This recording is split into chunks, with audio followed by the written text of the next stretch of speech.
एक बार एक पति पत्नी में झगड़ा हो गया। झगड़ा इतना बढ़ गया कि पत्नी अपना ससुराल छोड़ के चली गई।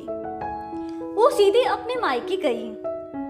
अचानक बेटे को सामने पाकर माँ चिंतित हो गई, क्योंकि उसकी शादी में तो अभी सिर्फ 4 महीने ही हुए थे।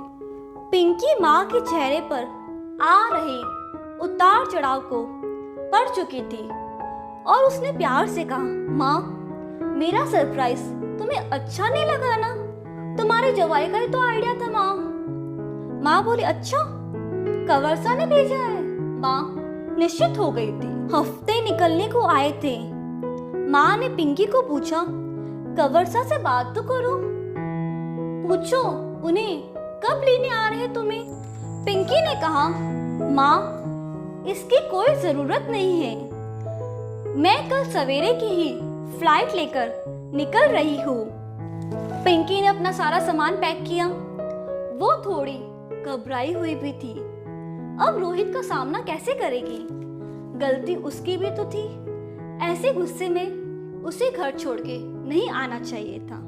रोहित मुझे लेने वही एयरपोर्ट पे आ जाएंगे।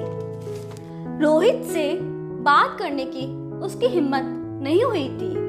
उसने एक मैसेज रोहित को डाल दिया, मैं कल इस फ्लाइट से वापस अपने घर को आ रही हूँ। रोहित ने मैसेज पढ़ा और रिप्लाई किया, ठीक है पिंकी। पिंकी अगले सवेरे अपने माँ बाप के घर से हंसी खुशी विदा हो गई थी। फ्लाइट में बैठ गई थी, पर उसका मन आज बहुत विचलित था। पर क्या करती? माँ के घर और रुकना और उनकी परेशानी का कारण बनना, वो ऐसा भी तो नहीं चाहती थी। रोहित ने एयरपोर्ट पे उसके लिए गाड़ी भेज दी थी। अब वह अपने घर वापस आ रही थी। क्या पता रोहित उसे आने देगा या नहीं, उसे माफ करेगा या नहीं। बस यही सब सोचकर वो जमीन में गड़ी जा रही थी। अब उसका घर आ चुका था। वो धीरे धीरे कदमों से गेट की तरफ बढ़ने लगी थी। रात के 10 बज गए थे तो रोहित भी घर आ चुका था। उसने बैल बजाई, पर किसी ने गेट नहीं खोला।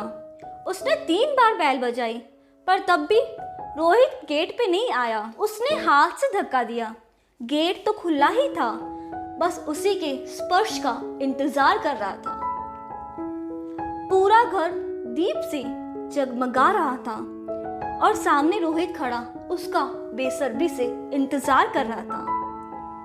पिंकी ने कहा, रोहित, यह सब क्या है और तुम मुझे लेने क्यों नहीं आए? ड्राइवर को क्यों भेजा? रोहित ने पिंकी से कहा, सारे क्वेश्चन एक साथ में कर लोगी? पिंकी ने कहा, रोहित, आई एम सॉरी, मुझे माफ कर दो। मैं गुस्से में कुछ ज्यादा ही बोल पड़ी थी। मुझे घर छोड़ के तो यूं कभी नहीं जाना था। रोहित ने कहा, इसलिए मैं तुम्हें लेने नहीं आया कि तुम्हें एहसास हो सके कि छोटे मोटे झगड़ों में कोई घर छोड़ के कभी नहीं जाता है। इसलिए मैंने तुम्हें एक भी फोन नहीं किया, पर तुम्हारे हर लोकेशन का ध्यान रखा है। तुम कब क्या करती थी, कब उठती थी, यह सब मुझे पता है। पिंकी जोर जोर से रोने लगी। उसने कहा, रोहित, मुझे माफ कर दो। तुमने मुझे डांटा क्यों नहीं? और तुमने उस टाइम मुझे रोककर एक झापड़ क्यों नहीं लगाया? मुझे क्यों नहीं रोका तुमने? रोहित ने कहा, पिंकी, शांत हो जाओ। तुम्हें तुम्हारी गलती का एहसास हो गया है, मेरे लिए यही काफी है। रोहित ने पिंकी के आंसू पूछे और उसे अपने गले से लगा लिया। तभी पिंकी ने बोला, रोहित, यह लाइट, यह केक, यह सब क्या है? तुम मेरी एब्सेंट में किसी और के साथ तो नहीं? रोहित ने कहा, पगली, आज हमारी शादी को 6 महीने हो गए हैं, इसलिए तुम्हारे आने की खुशी में मैंने घर को सजाया है। आखिर मेरी अर्धांगिनी हो तुम। यह हंसता हुआ जीवन तुम्ही से है। मेरी खुशियों का गुलजार हो तुम। यह मुस्कुराहट भी तुम्ही से है।